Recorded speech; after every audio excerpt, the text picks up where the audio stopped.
Bueno, las lesiones del ligamento colateral cubital se les llama pulgar del guardabosques o del esquiador, si lo queréis, bueno, pues como para buscar la bibliografía. El primero que describió las inestabilidades crónicas de la articulación por una lesión crónica repetitiva de este ligamento fue Campbell, ¿no? La describió pues, en los guardabosques escoceses, cuando tenían que degollar a los conejos que habían quedado atrapados así en las trampas. Pero el primero que describió la anatomía de la articulación metacarpofalángica y luego el tratamiento de la rotura completa desplazada fue Stenner. Entonces, por eso se ha quedado con el nombre de lesión de Stenner. Algunos autores hablan de lesión de Stenner solo para las lesiones agudas, pero ahora, la mayoría utiliza el término de lesión de Stenner tanto para las agudas como para las crónicas. Representan hasta el 86% de todas las lesiones de los ligamentos del ligamento colateral cubital de la primera articulación. Vamos, en Estados Unidos hasta 200.000 por año, sobre todo cuando empieza pues, las temporadas deportivas, ¿no? Muy importante hacer el diagnóstico lo más precoz posible, porque si retrasamos el diagnóstico se retrasa el tratamiento, que en el caso de la lesión de Stenner es la cirugía, y entonces pues, aparecen pues, los dolores crónicos, las inestabilidades y luego pues, la artrosis de la articulación.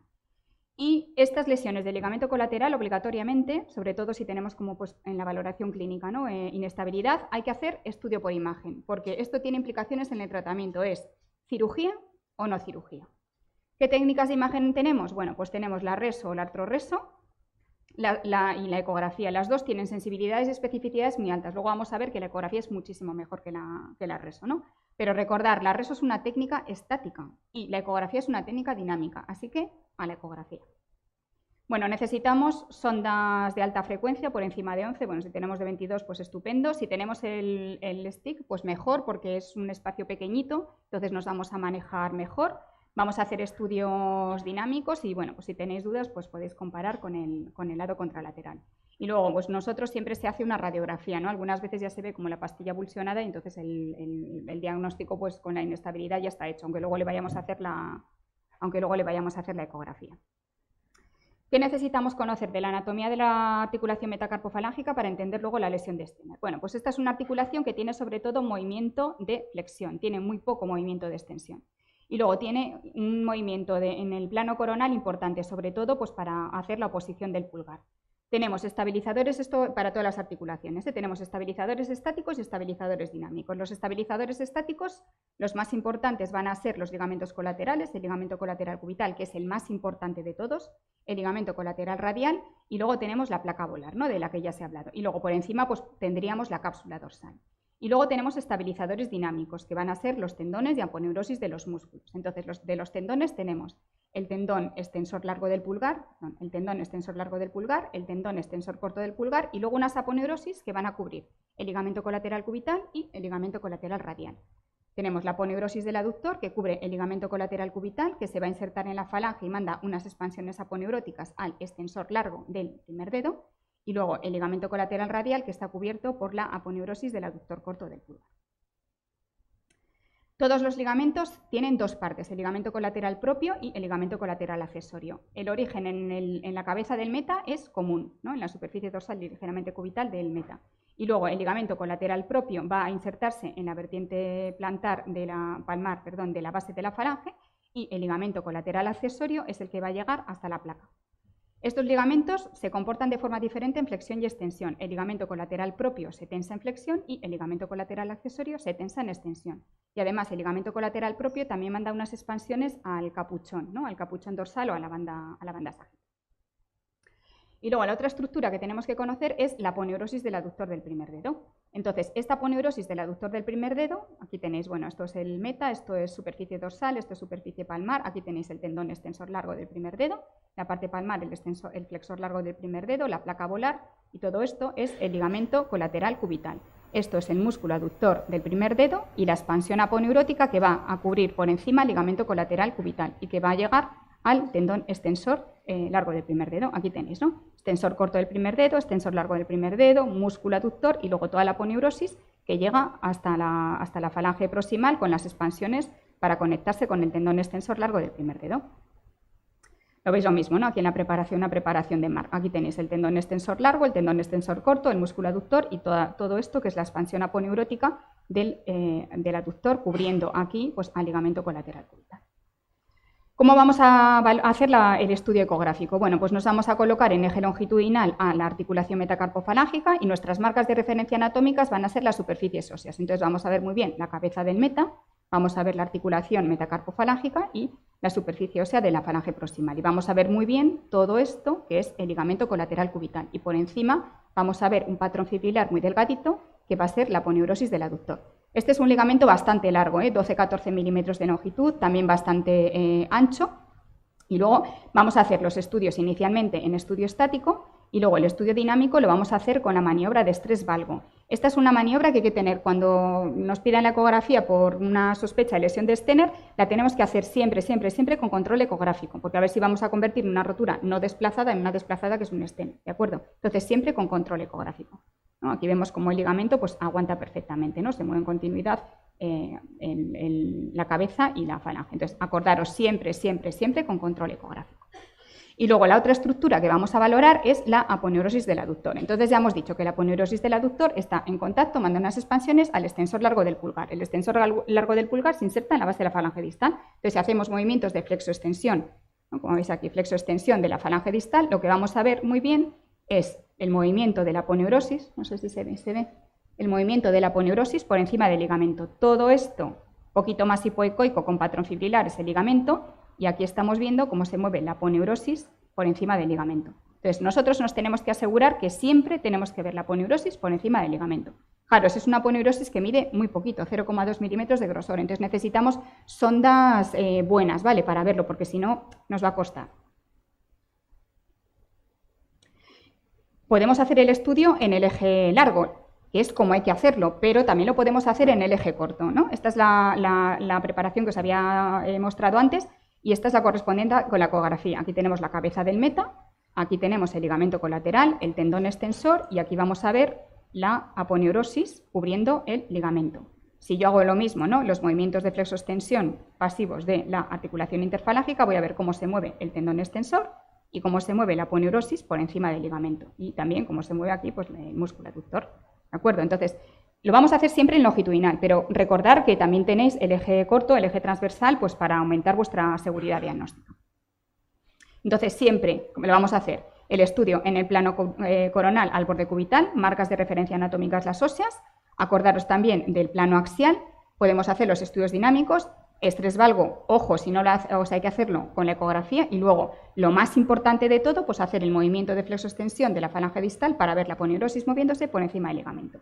Y luego, si tenéis dudas, sobre todo en los esguinces de grado bajo, pues comparar con el lado contralateral. Entonces, las lesiones del ligamento colateral cubital se llaman lesión en pulgar del guardabosques o del esquiador, son muy frecuentes en patología deportiva, se describieron en el esquí, pero es que la hay en el fútbol, baloncesto, voleibol, en patología laboral se ven muchísimas. El mecanismo de lesión es un valgo estrés forzado, una hiperextensión con hiperabducción, ¿no?, que es lo que limita este ligamento. Y luego, si lo vemos en fase aguda, pues vamos a ver dolor, edema, incluso a veces podemos ver un pequeño hematoma, y luego ya si lo vemos en la fase crónica, pues eso, el dolor, las inestabilidades crónicas, dices que no puedo meter las llaves en la puerta de casa ni para abrir la puerta de casa, ¿de acuerdo? Esto es como muy característico. Antes hacían radiografías, ¿no?, radiografías con estrés valgo, pero vamos, esto ahora ya ha desaparecido, ha pasado a la prehistoria. Bueno, lesiones del ligamento colateral cubital, ¿qué tipo de los grados de lesiones, no?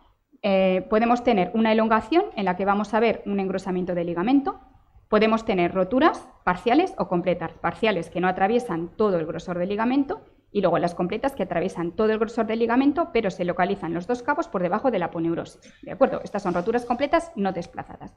Y luego tenemos la rotura completa desplazada en la que el cabo proximal se retrae y se localiza por encima de la aponeurosis. Y esto es lo que se llama lesión de Stener. Entonces nosotros tenemos que, con la ecografía, intentar diferenciar si la rotura está desplazada o no desplazada. La no desplazada en principio es no quirúrgica, que luego hay algunos grupos que la operan, pero la desplazada siempre es quirúrgica. En la no desplazada tenemos los dos cabos por debajo de la aponeurosis, entonces estos por aposición pueden curar. En la lesión de Stener tenemos un cabo por debajo de la aponeurosis y otro cabo por encima, entonces como la aponeurosis está en medio, eso nunca va a curar por aposición de los cabos, ¿de acuerdo? En el grado 1, en los esguinces, ¿qué vamos a ver? Bueno, pues vamos a ver un ligamento engrosado, hipoecoico, algunas veces podemos ver vascularización. Para ver la vascularización, nunca hacer estrés valgo, porque si no, tensamos el ligamento y los vasos desaparecen. Así que en neutro y dejando que salgan, Y vamos a ver, bueno, pues la aponeurosis del aductor por encima. Aquí tenéis otro ejemplo, ¿no? Un ligamento que está engrosado, hipoicoico, y por encima vemos muy bien la aponeurosis del aductor. A lo mejor dices, bueno, pues no estoy seguro de que esté patológico o no, pues entonces lo que hago es comparar con el otro lado. Entonces, fijaros, es que es casi el doble de grosor, ¿no? Este es el del otro lado, el ligamento, y cubierto aquí por la aponeurosis del aductor. Y aquí tenemos pues dos ejemplos de roturas, una rotura completa no desplazada y una rotura parcial. Entonces, aquí tenemos el defecto de la rotura completa, el cabo proximal y el cabo distal. Estoy haciendo estrés valgo para poder ensanchar y ver bien la rotura. Y luego estoy haciendo la flexoextensión pues para ver que la aponeurosis está cubriendo por encima, por completo, a este ligamento roto. Entonces, esto, rotura completa no desplazada. La mayor parte de las roturas se producen en la inserción distal, que es un caso raro porque aquí tiene la rotura en la inserción proximal, ¿no? En la zona del meta. Entonces, lo mismo, ¿no? Estamos haciendo un poquito de estrés valgo para tensarlo. Veis el ligamento normal, la zona de la rotura y la aponeurosis cubriendo por completo, ¿no? el ligamento. Entonces, ninguna de las dos hay que operar, nos quedamos tranquilos. Y luego pasamos ya a la lesión de Stener. Entonces, la lesión de Stener ya hemos dicho que es una lesión con una rotura completa, con retracción del cabo proximal que se localiza por encima de la aponeurosis del aductor. Entonces, clínicamente pues van a acusar con dolor, tumefacción, etcétera, aquí en la vertiente cubital. Y luego, pues cuando hacemos el estudio como dinámico, pues fijaros, o sea, qué hiperextensión hace, ¿no? Qué hiperaducción, o sea, esto es como muy inestable. Bueno, ¿cómo lo vamos a ver con ecografía? Bueno, pues con ecografía vamos a ver el defecto en la zona de la inserción normalmente distal. Algunas veces vemos incluso una pequeña pastilla ósea y luego vamos a ver todo el componente, el cabo proximal, que se ha retraído hacia la cabeza, el cuello del meta. Y entonces nosotros aquí vamos a hacer el movimiento de flexoextensión. Aquí tenemos, ¿no? La zona de la rotura, el cabo proximal, el cabo distal. Y aquí vais a ver la aponeurosis. Si nosotros hacemos el estudio dinámico, vamos a ver muy bien la aponeurosis moviéndose, que no cubre por encima al ligamento, sino que está chocando con el ligamento. Aquí tenéis la imagen en el quirófano, ¿no? Hacemos movimientos de flexoextensión, aquí tenéis la aponeurosis, tenéis el cabo proximal retraído y fijaros cómo choca con el cabo proximal por encima de la aponeurosis. ¿De acuerdo? Esto, bueno, se han descrito tropecientos mil signos de esto de la lesión de Stener. Uno de los signos es el signo del yo-yo que se describió para la resonancia magnética. Entonces, el yo-yo es el cabo proximal que se ha retraído y el hilo del yo-yo es la aponeurosis del aductor. Aquí tenéis más ejemplos, ¿no? Lo mismo, rotura completa, un poquito de fibras en la inserción distal, todo el cabo, el muñón proximal retraído, y aquí el movimiento de la aponeurosis que choca con el cabo proximal, pero que no lo cubre por encima. Otro ejemplo, ¿no? Son todos iguales, ¿eh? O sea, estos son roturas relativamente recientes. A nosotros a lo mejor nos llega la rotura pues al día siguiente, a los 2 días, o como muchísimo, 5 días. A ver, lo mismo, ¿no? Aquí veis la rotura, fibras en la zona de inserción distal muy poquitas, el cabo proximal retraído, la aponeurosis del aductor chocando con el cabo proximal, ¿no? Se cae, pero no lo cubre por encima. Por ejemplo, en este caso, ¿no? Aquí veis la zona de la rotura con un poquito de líquido, el magma de la rotura, bueno, el cabo proximal retraído y toda la aponeurosis del aductor, pues aquí chocando con el cabo proximal. Aquí tenéis, ¿no? La aponeurosis del aductor y todo el cabo proximal pues, retraído por encima de la aponeurosis. Y bueno, pues otro signo que se describió pues, es el signo del renacuajo. Entonces, el cabo proximal es el renacuajo, la cabeza del renacuajo, y luego la aponeurosis pues, es la colita del renacuajo. Y bueno, pues aquí tenéis otro ejemplo, ¿no? La zona de la rotura, el cabo proximal retraído, la aponeurosis del aductor, lo mismo, ¿no? Aquí vemos la aponeurosis del aductor, que es que se cae, choca con el cabo proximal. Y entonces lo que os había dicho, podemos hacer el estudio en el eje largo, pero acordaros también de hacer el estudio en el eje corto, ¿no? Aquí tenemos el tendón extensor, aquí tenemos el ligamento y aquí es que no vemos nada por encima del cabo proximal del ligamento. O sea, el estudio siempre en longitudinal. Pero bueno, acordaros de que podéis hacer también el estudio en el eje corto. Y aquí ya pues, tenéis, ¿no? O sea, el cabo proximal retraído por encima de la aponeurosis, se abre la aponeurosis, vemos la zona de la rotura con el fragmento distal y el fragmento proximal del ligamento. Fallos que podemos tener al hacer el estudio de la lesión de Stener, pues que no coloquemos la sonda donde tiene que estar, ¿de acuerdo? Entonces nos tenemos que asegurar de que estamos viendo la cabeza, la base de la cabeza del meta, la base de la falange, que estamos viendo el ligamento.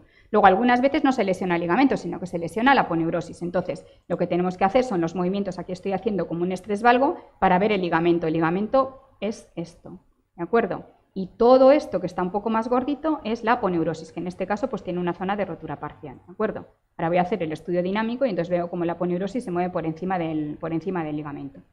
Y luego, bueno, pues cuando ahí es muy agudo y vemos mucho hematoma y tal, pues podemos tener problemas. Yo la verdad que desde que me explicaron desde que el doctor Martinoli nos explicó la maniobra del movimiento de la falange distal, es que no he tenido ningún problema para hacer el diagnóstico de la lesión distal.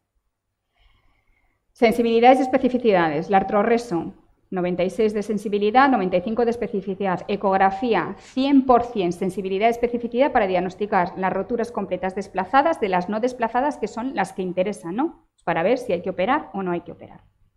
Y en el consenso de la SSR del 2012, en el 2012 habían puesto que el pulgar del esquiador, ¿no? el Stener, se podía diagnosticar igual con ecografía que con resonancia. En el 2017 ya lo revisaron y dijeron, no, la técnica de elección es la ecografía. ¿De acuerdo? Entonces, para terminar, sin duda, la ecografía es la técnica de elección para valorar el Stener. Nos interesa distinguir entre las roturas no desplazadas y las desplazadas. Muy importante disponer de las ondas adecuadas y de los equipos. Valoraciones dinámicas, la flexoextensión de la falange distal para ver el movimiento de la aponeurosis del aductor. Y ojo con los estrés valgo, siempre con control ecográfico.